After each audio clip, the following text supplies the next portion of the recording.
নমস্কার, সকলকে জানাই স্বাগত আমাদের চ্যানেলে। কালকে আপনারা দেখেছেন যে আমরা কোথায় কোথায় ঘুরেছি। আজকে আমাদের প্রথম ডেস্টিনেশন হচ্ছে, যেটা আমরা কালকে দেখতে পাইনি, সুরুল রাজবাড়ি, তারপরে সোনাঝুরি হাট, খোয়াইয়ের হাট এবং সর্বশেষে এই যে ইউনিভার্সিটিটা আছে তার চত্বরটা ঘুরে দেখা। কোপাই নদীর ধারটাও আমরা ঘুরে দেখব। হ্যাঁ, কোপাই নদীর ধারটাও ঘুরে দেখবো। তো আপাতত এই প্ল্যান নিয়ে আমরা বেরোচ্ছি। তো এর মধ্যে কিছু অ্যাডিশন অল্টারেশন হতে পারে, তো যা যা হবে আপনাদের সাথে সবকিছু শেয়ার করব। তো আমাদের সঙ্গে থাকুন এই জার্নিতে। আর আরেকবার নমস্কার। প্রায় ৩০০ বছরের পুরনো সুরুল সরকার বাড়ি স্থানীয়ভাবে সুরুল রাজবাড়ি নামে পরিচিত। শান্তিনিকেতন থেকে মাত্র ৩ কিলোমিটার দূরে অবস্থিত এই রাজবাড়ি বা বড় বাড়ির সরকার পরিবার পশ্চিমবঙ্গের একটি ঐতিহ্যবাহী পরিবার, যা প্রধানত দুর্গাপুজোর জন্য পরিচিত। রবীন্দ্রনাথ ঠাকুর কর্তৃক প্রতিষ্ঠিত বিশ্বভারতীর প্রতিষ্ঠার ক্ষেত্রে এই পরিবারের বিরাট অবদানের কথা শোনা যায়। এই পরিবারের ভরতচন্দ্র সরকার বর্ধমানের নীলপুর থেকে বোলপুরে তার গুরুর বাড়িতে থাকতে আসেন। তার গুরু ছিলেন বাসুদেব ভট্টাচার্য। পুত্র কৃষ্ণহরির জন্মের পর ভরতচন্দ্র স্থায়ীভাবে এখানেই থাকার সিদ্ধান্ত নেন। কৃষ্ণহরির পুত্র শ্রীনিবাস ব্রিটিশদের সাথে ব্যবসায় বেশ সাফল্য অর্জন করলে এই জায়গা অধিগ্রহণ করে রাজবাড়ি নির্মাণ করেন। প্রত্যেক বছর দুর্গাপুজোর সময় বেশ ধুমধাম করে পুজো হয়ে থাকে। প্রায় ২৫০ বছরের বেশি পুরনো পুজো আগের মতো আড়ম্বর না হলেও পুজোর ৪ দিন রাজবাড়ি আলোকসজ্জায় সজ্জিত হয় এবং বর্ণাঢ্য শোভাযাত্রার মধ্যে দিয়ে প্রতিমা বিসর্জন হয়ে থাকে। অনেক ঐতিহাসিক স্থাপত্যের সাক্ষী থাকতে গেলে অবশ্যই কিন্তু ঘুরে দেখতে হবে এই জায়গাটা।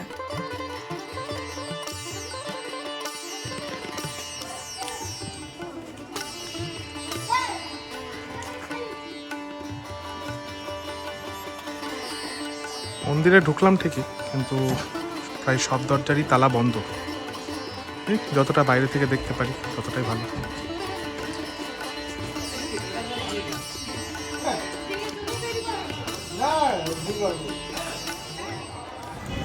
আমরা সুরুল রাজবাড়ি দেখে বেরোলাম, এখন যাচ্ছে হচ্ছে সোনাঝুরি হাট। সোনাঝুরি হাট দেখার পর খোয়াই হাট হয়ে কোপাই নদীর ধারে যাওয়ার মানে এখনো পর্যন্ত প্ল্যান আছে। দেখা যাক মানে কি অল্টারেশন মডিফিকেশন হয় নাকি এই প্ল্যানিং।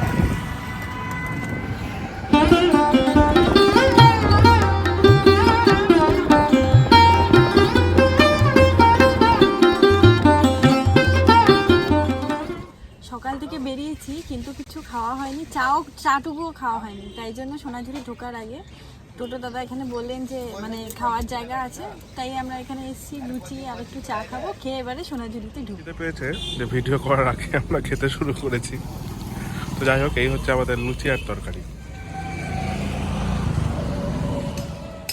পেছনে দেখতে পাচ্ছেন পৌঁছে গিয়েছি সোনাঝুরি হাট। এখানে বিভিন্ন ভ্যারাইটি, বিভিন্ন রেঞ্জের জিনিসপত্র থাকলেও সব কাপড়ের কোয়ালিটি কিন্তু বা সেলাইয়ের কোয়ালিটি কিন্তু ভালো না, তাই অবশ্যই চেক করে কিনবেন। আর এখানে সাইজেরও কিন্তু গন্ডগোল আছে, তাই সবচেয়ে ভালো হয় যদি নিজেদের মেজারিং টেপ আপনারা ক্যারি করেন। শনিবার করে এই হাট পুরো জমজমাট হয়, যেহেতু আজকে ওয়ার্কিং ডেজ, তাই দোকানের সংখ্যা এবং লোক সংখ্যা খুবই কম। এটা আমার 50 কাটা আছে। হ্যাঁ, এইটা যদি এইটা আপনার বড় হবে না। কত এটা? আপনি অন্য জায়গা থেকে নিয়েছেন তো, যার জন্য এইটা আপনার অনেক বড় হবে। এটা কত দাম? এটা 50। আচ্ছা, আপনার এটা 350। এই যে আমি এই মডেলটা ওইটা নেবেন? না, এটা আমরা কিনেছি, এটাই আমরা ওই আমাদের সাইজ যেটা 48 48। এটা কত? এটা আপনার 350, 550 সুতোর কাজ যেহেতু।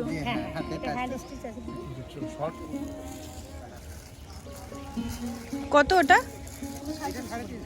350। আর এইগুলো? এটাও 350।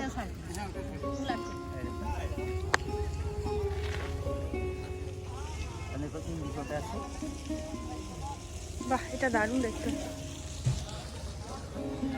আপনার যেটাই দেখবেন আমার ভালো লাগে।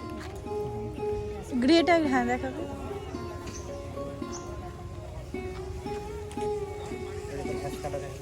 এগুলো কত করে বলুন? এটা 350, এটা 250 করে। এগুলা প্রিন্টের আছে, সুন্দর কালার আছে। অল্প কিছু কেনাকাটি করে আমরা অগ্রসর হলাম সোনাঝুরি হাটের আরও দোকানের দিকে।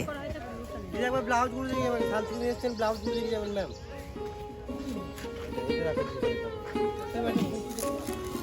দাম কত এগুলো? বাহ, কত এগুলো? 500 না 600? বাহ, আরেকটা দেখাবেন একটু।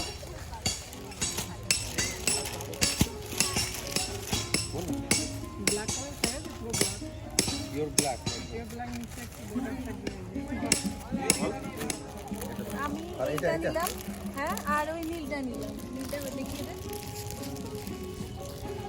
কতটা নিলি? সেটা বলবো না।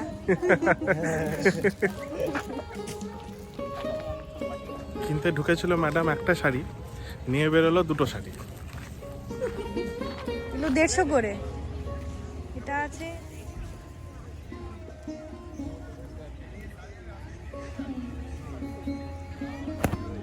বাহ, এটাই তো সুন্দর।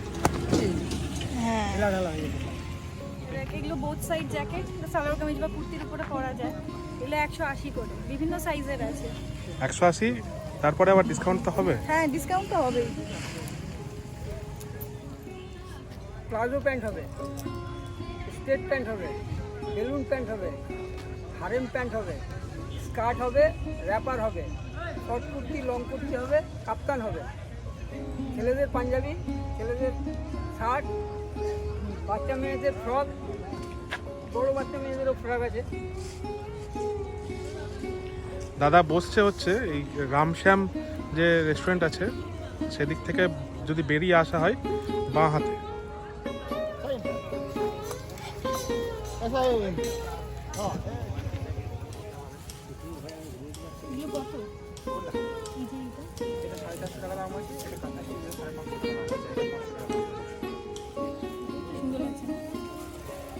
ভাইয়ের এখানে ভালো রকমের জককোট আছে, 400, 450, 500, নানান রকম দামে, নানান রকম কালার। আপনারা আসলে এখানে চেক করে নিতেই পারেন, প্রচুর রেঞ্জ আছে।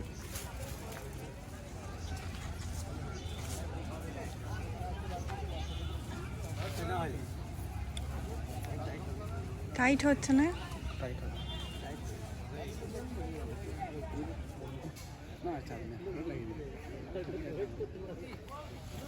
কত এগুলো?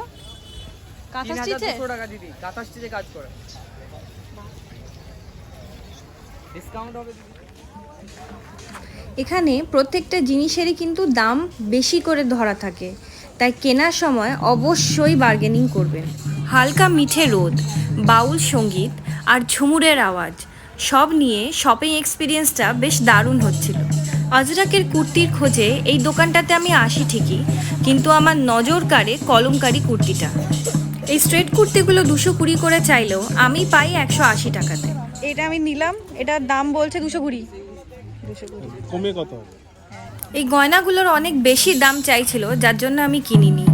নিউ টাউন বা সল্টলেকের হস্তশিল্প বা সবলা মেলায় এর থেকে কম দামে গয়নাগুলো পাওয়া যায়। এই যে এগুলো আজরাকের ব্লাউজ বিভিন্ন কালারের আছে, 220 থেকে রেঞ্জ, বিভিন্ন সাইজেরও আছে। আর তার দোকান আছে এখানে শকুন্তলা যে ভিলেজ রিসর্ট আছে তার ঠিক উল্টো দিকে। হাটে যতই ঘুরছিলাম ততই প্রবলভাবে ঝুমুরের আওয়াজ আর ধামসা মাদলের আওয়াজ কানে যাচ্ছিল, তাই ওই আওয়াজ অনুসরণ করে একটু এগোলেই দেখতে পেলাম যে ফোক ডান্স হচ্ছে, তাই আর দেরি না করে আমিও জয়েন করলাম ওনাদেরকে।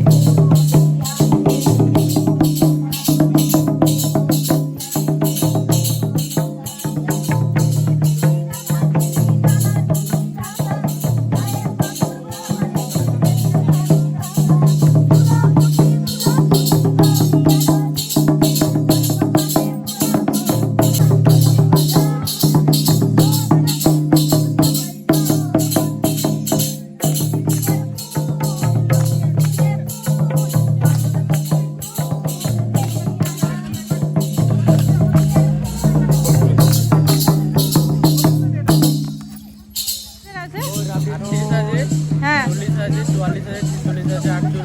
50 অবধি পেয়ে যাবে, তাই তো? এই হচ্ছে রেঞ্জ। চট করে দেখিয়ে দিই কি কি পাঞ্জাবি এখানে আছে, এক ঝলকে কিন্তু দেখে নিন আপনারা। এই যে সন্দীপ কিন্তু মেজারিং টেপ নিয়ে এসছে, ও মেপে নিচ্ছে ও যা যা কিনছে এখান থেকে, কারণ ধুলে এগুলো ছোট হবেই, তাই একটু বড় কেনা বেটার।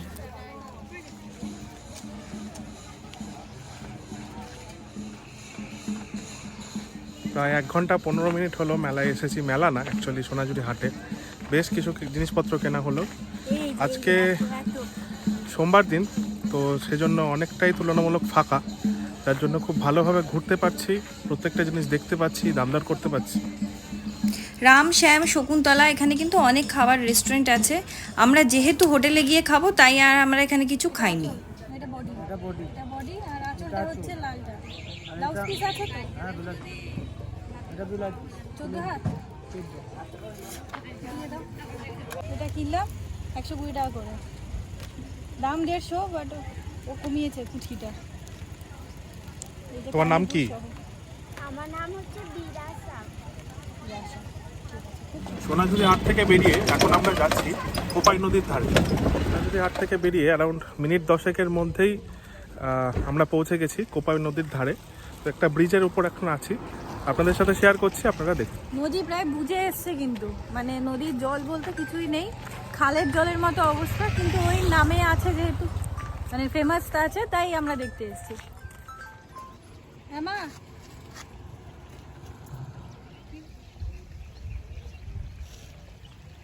নদী কিন্তু প্রায় শুকিয়ে গিয়েছে বললেই চলে। বর্ষাকালের দিকে হয়তো একটু নাব্যতা বৃদ্ধি পাবে।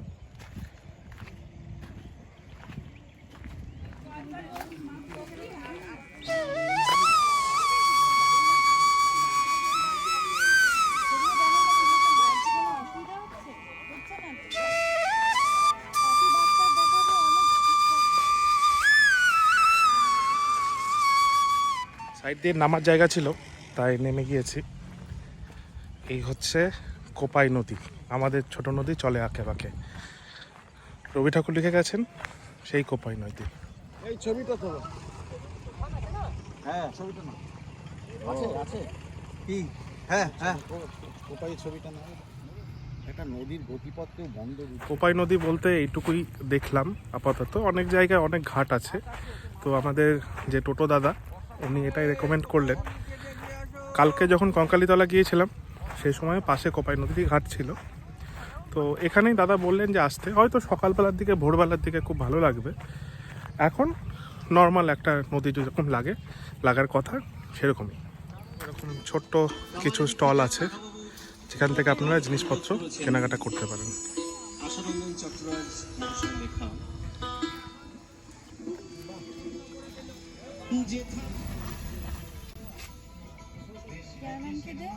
দাদা একটা তুলে দাও না।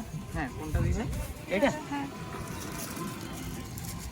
এই যে এই 5টা নিলাম, এই 6টা নিলাম। আচ্ছা দেখো তো।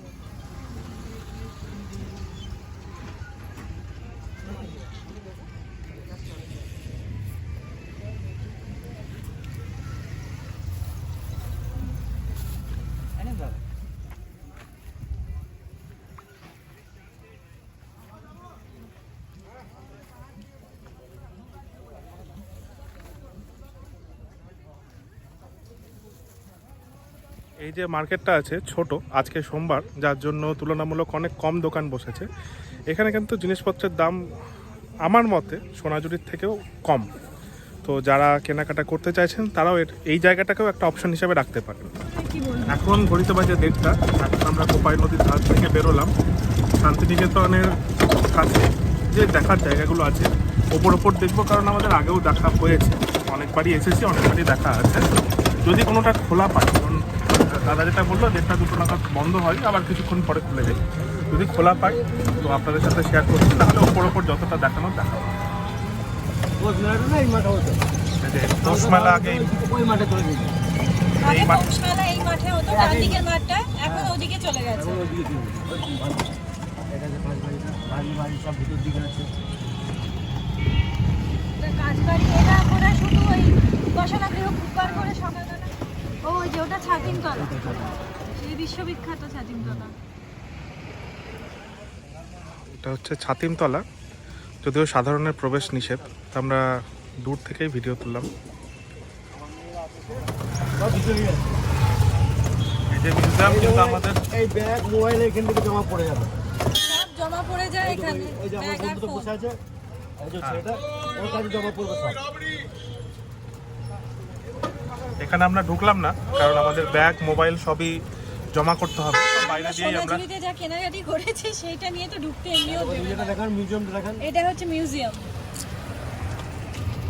সব জিনিস ভরা জমি, যা যা ব্যবহার করছে। সমস্ত রবীন্দ্রনাথের ইউজ ব্যবহার যা করা জিনিস আছে যা কিছু সবাই সব সংগ্রহ এখানে আছে। সব। মিউজিয়ামে আমরা ঢুকলাম না, কারণ আমাদের ব্যাগ মোবাইল সমস্ত কিছু জমা রেখে মিউজিয়ামে এছাড়াও ঢুকতে যে হবে। ছাতিমতলা বা যে উপাসনা গৃহ এগুলো আশেপাশে ঢুকতে দিতে এখন দেয় না। দাদা বলেন করোনার সময় থেকে সমস্ত কিছু বন্ধ, যা আছে সব এই ব্যারিকেডের এই দিক থেকে দেখা যায়, ওই দিক থেকে আর না।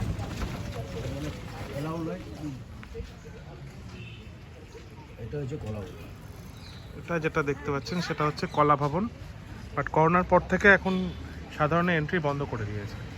আর কথা হচ্ছে যারা শান্তিনিকেতনে ঘুরতে আসে রবীন্দ্রনাথ বা রবীন্দ্রনাথের সম্পর্কিত জিনিসপত্র দেখার জন্য, সবই যদি বন্ধ করে দেয় তাহলে শান্তিনিকেতন পড়ে থাকলো শুধুমাত্র সোনাঝুরি হাট, কোপাই নদী, কঙ্কালী তলা। তো যারা শুধুমাত্র রবীন্দ্রনাথকে ভালোবেসে আসেন তারা কিন্তু অনেক কিছুই থেকেই বঞ্চিত হচ্ছে। তারা নিরাশা পাবে। হ্যাঁ, অনেক কিছু থেকেই বঞ্চিত হচ্ছেন। করোনার আগে এখানে এগুলো সবই প্রায় খোলা ছিল, এখন কিন্তু সবই খোলা ছিল।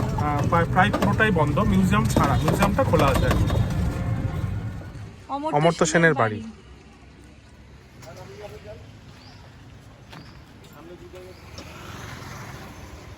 লাস্ট দুদিন ধরে আমরা যে টোটোর সাথে ঘুরছি তারা খুবই ভালো মানুষ, প্রত্যেকটা জিনিস খুঁটিনাটি আমাদের বুঝিয়েছে, বলেছে।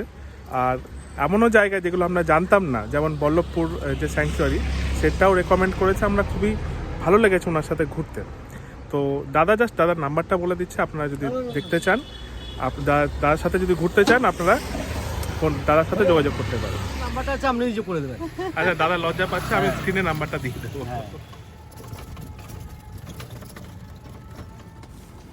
এখন ঘড়িতে বাজে অ্যারাউন্ড 2:30, আর আমরা এখন ফিরছি আমাদের হোটেলের দিকে।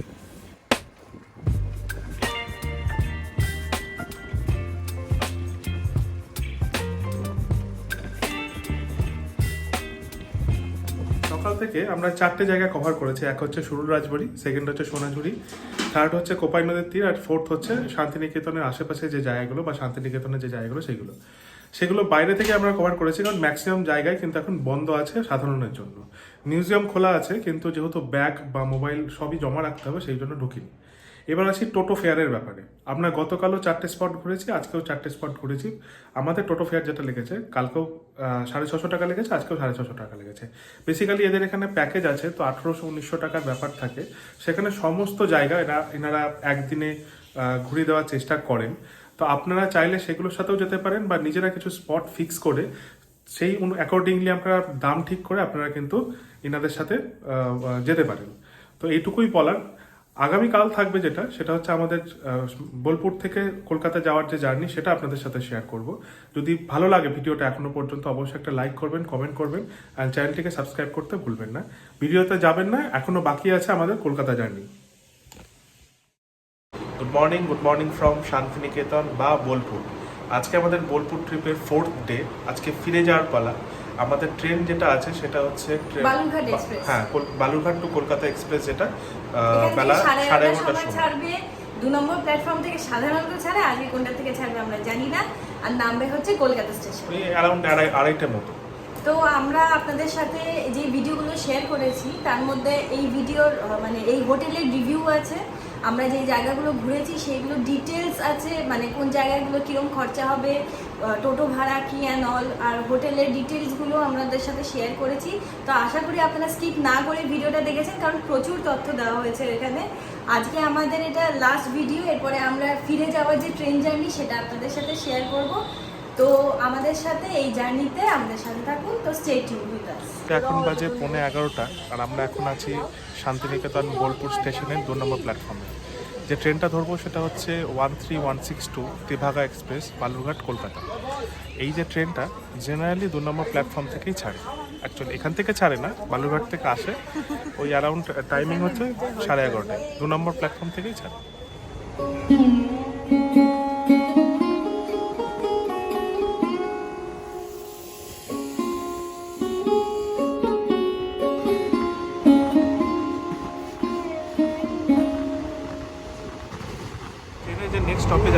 সেটা হচ্ছে বর্ধমান।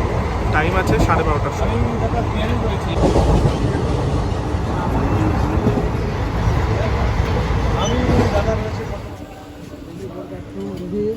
চা ভাড়ে এখন ঘড়িতে বাজে 12:30। একদম রাইট টাইমে ট্রেন বর্ধমান স্টেশন ঢুকলো, আর সাথে কিন্তু শুরু হয়ে গেছে অল্প স্বল্প বৃষ্টি। বর্ধমানে ঢুকতেই প্রায় 50% কম্পার্টমেন্ট ফাঁকা হয়ে গেল। পুরি সবজি বর্ধমান স্পেশালের 5টা লুচি দিয়েছে, একটু আলুর দম, কাঁচা লঙ্কা আর সস। 30 টাকা প্যাকেট। সসটা কি এটা? আচার। সরি হয়ে যাবে তো? না, এটা শুরু হলো। এরপরে কিন্তু কলকাতা স্টেশন পর্যন্ত আর কিছু পাবি না, আমি যা পাবো তাই কিছুই পাবি না, নেমে যাই এরপরে। আরেকটা নিয়ে শিগগিরই 50% কম্পার্টমেন্ট ফাঁকা। পরের স্টপেজ একদম ডিরেক্ট কলকাতা।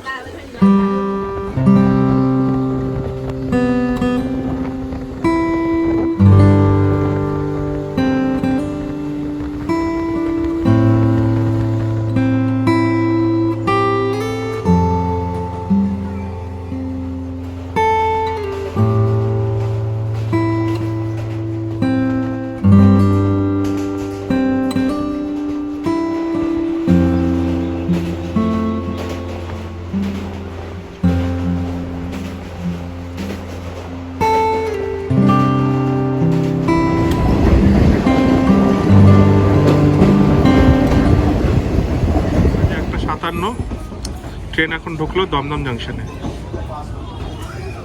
এখন ঘড়িতে বাজে অ্যারাউন্ড 2:08, আর ট্রেন ঢুকে গেছে কলকাতা স্টেশনে। ট্রেনের যে রাইট টাইম আছে আর মানে শিডিউল টাইম সেটা হচ্ছে 2:15। অ্যারাউন্ড 5-7 মিনিট আগেই কিন্তু চলে এসেছে। তো পুরো বোলপুর যে জার্নি সেটা আপনাদের সাথে তুলে ধরলাম যাওয়া থেকে আসা পর্যন্ত। টোটাল 2টো পার্টে ভিডিও হয়েছে। যারা আগের ভিডিও দেখেননি তাদের কাছে অনুরোধ থাকবে ভিডিওটা দেখুন। আর যদি এই ভিডিওটা ভালো লেগে থাকে অবশ্যই লাইক করবেন, কমেন্ট করবেন, আর চ্যানেলটিকে সাবস্ক্রাইব করতে ভুলবেন না। নতুন কোনো ভিডিও নিয়ে আবার আপনাদের সাথে দেখা হবে। ততক্ষণের জন্য take care and good by.